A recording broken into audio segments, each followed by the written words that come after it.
सगळ्यांचं खूप खूप अभिनंदन. इथे सर्वजण आलेले आहात. तर आजचा हा जन्मदिवस जे अगोदर केला जात होता, आपल्या म्हणजे पूर्वी काय केलं जात होतं, माझाही जन्मदिवस असं साजरी केला जात होता की एक केक आणणे, मेणबत्ती लावणे आणि मेणबत्ती बुजवणे आणि चाकूने केक कापणे आणि हॅपी बर्थडे असं म्हणून तो पाश्चात्य संस्कृती जशी आहे तशा त्याप्रमाणे वाढदिवस साजरी केला जात होता. पण जेव्हा गुरुच्या सानिध्यात राहिल्यानंतर समजलं की आपली ही संस्कृती नाही आहे. आपली संस्कृती दिवा विझवणे नाही तर दिवा हा लावणे आहे. शुभ कार्याच्या वेळेस दीपक लावला जातो. म्हणून माझा पहिला वाढदिवस जिथे संन्याशी आपले हरिद्वार पतंजली युनिव्हर्सिटीमध्ये अशा पद्धतीने साजरी केला गेला आणि जेव्हापासून मी इथं आले तेव्हापासून सुद्धा आपले सर्व योग साधकांचा अशाच प्रकारे आपली भारतीय संस्कृती पद्धतीने असा हा वाढदिवस जन्मदिवस साजरा केला जातो. तर आता मी संकल्प गेल्या वर्षीही संकल्प घेतलेला होता की असा संकल्प माझा की माझ्या बाराळीला योगमय बनवेन आणि तसंच आजूबाजूच्या परिसराला सुद्धा मी योगमय बनवेन. तर त्याच्या आधी मी योगमय बनवण्याचं सगळ्यांना वाटेल असा काय फायदा आहे तुमचा. कोणी म्हणेल की तुमचं हे जे नॅचरोपॅथी सेंटर आहे ते चालण्यासाठी, किंवा कोणी म्हणेल काही म्हणेल. पण सगळ्यात प्रमुख संकल्प असा आहे, गुरुने जे आम्हाला शिकवण दिलेली आहे, आपण प्रकृतीशी जोडलेले आहोत, या सृष्टीशी जोडलेले आहोत. मग प्रत्येकाला असं वाटतं की भोगावं.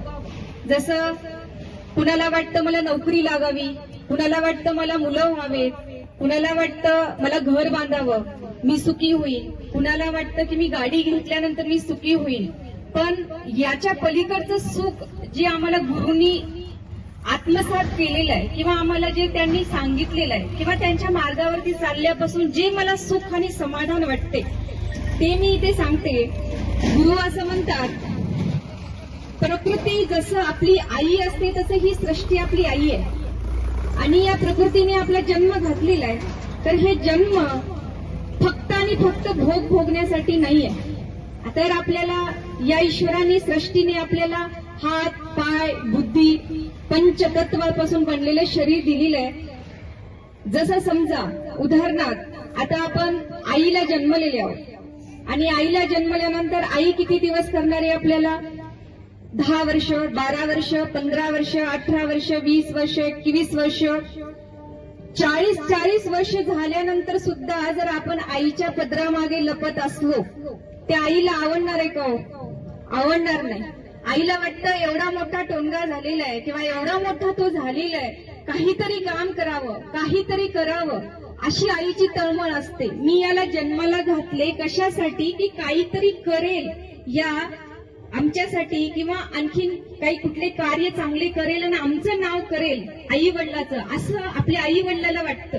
तसं या पृथ्वी मातेला किंवा या सृष्टीला सुद्धा वाटतं की आपण माणूस हा जन्माला आल्यानंतर काही ना काही या सृष्टीसाठी समाजासाठी गुरुसाठी आपण केलं पाहिजे. हे गुरुची शिकवण आहे.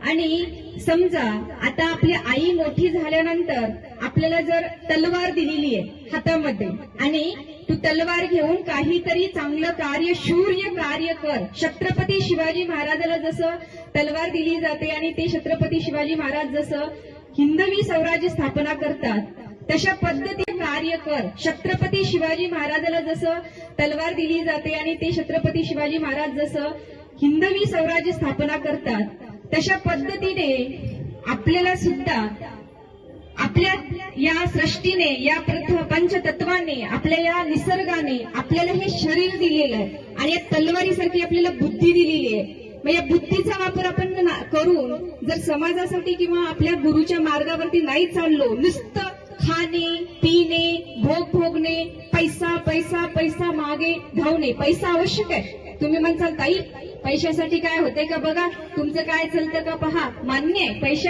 हवे पण कामापुरते पैसे, पण याच्या पलीकडे आपल्याला आपलं कर्तव्य काय आहे या जन्मदिवशी मी सांगते की मला जे गुरुने सांगितले ते मी सांगते.